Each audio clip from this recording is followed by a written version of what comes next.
আমাদের বিয়ের বয়স আজ ৫ বছর। এখনো আমার স্বামীকে বাবা ডাক শোনাতে পারিনি। প্রতিদিন শ্বশুরবাড়ির লোক, এমনকি আশেপাশের লোক আমাকে কথা শোনাতে ছাড় দেয় না। সবার কথাতে আমার দেহ এবং মন দুটাই জর্জরিত হয়ে যায়। কিন্তু আলহামদুলিল্লাহ, আমার স্বামী কখনো হতাশ হয় না। আমাকে এ ব্যাপারে কখনো কথাও শোনান। কিন্তু এরই মাঝে রমজান মাস চলে আসে। এরই মধ্যে আমরা টের পাই আমাদের কুল জোরে নতুন সন্তানের আগমন হচ্ছে। আমি মা হব। দীর্ঘ ৫ বছর পর সন্তান আসার আনন্দে আমরা দুজন অনেক খুশি হলাম। তখন আমি সবসময় চেষ্টা করতাম কিভাবে নিজের শরীরটাকে সুস্থ রাখা যায়, ভালো রাখা যায়, কিভাবে বাবুটাকে সুস্থভাবে পৃথিবীতে আনা যায়। কিন্তু আমরা যখন ডাক্তারের কাছে চেক আপের জন্য যাই, তখন ডাক্তার বলে বাচ্চার হার্টবিট নেই। এই কথা শোনার পর আমাদের পুরো স্বপ্নটা ধূলিসাৎ হয়ে যায়। দুনিয়া পুরো অন্ধকার হয়ে যায়। ভাগ্যের কি নির্মম পরিহাস! দীর্ঘ ৫ বছর অপেক্ষা করার পর আমি একটা মৃত সন্তান জন্ম দিলাম। সেদিন আমার স্বামীর হাত ধরে আমি বলেছিলাম, আমায় ক্ষমা করে দেন, আমি আপনাকে বাবা ডাক শোনাতে পারিনি। আমার আর কিছুই করার নেই। সেদিন আমার স্বামী হাত ধরে আমি খুব কান্না করছিলাম এবং আমি তাকে এটাও বলি যে আপনি চাইলে আরেকটা বিয়ে করতে পারেন, আমি আপনাকে কোনো বাধা দিব না। এই কথা শুনে আমার স্বামী আমাকে ছেড়ে তৎক্ষণাৎ দূরে সরে যায়।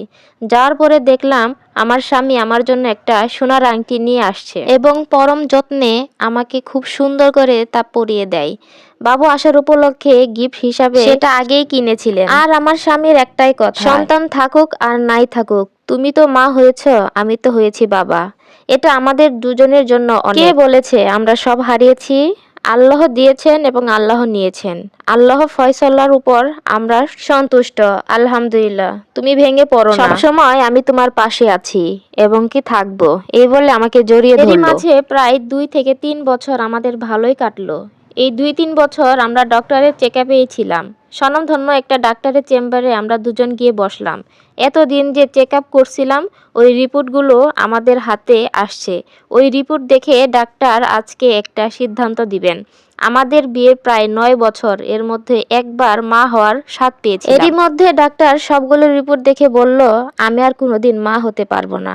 এই কথা শোনার পর আমার মাথায় আকাশ ভেঙে পড়ল। কান্নায় ভেঙে পড়লাম আমি।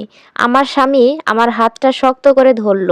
সেখান থেকে আমরা হতাশা হয়ে বাসায় ফিরে আসলাম। আমার স্বামী আমাকে সবসময় বুঝাতো, সন্তান জন্ম দেওয়া আমাদের একমাত্র উদ্দেশ্য নয়। আল্লাহ আমাদের এই জন্য শুধু পৃথিবীতে পাঠান। তিনি আমাকে অনেকভাবে বুঝিয়ে শান্ত করেন।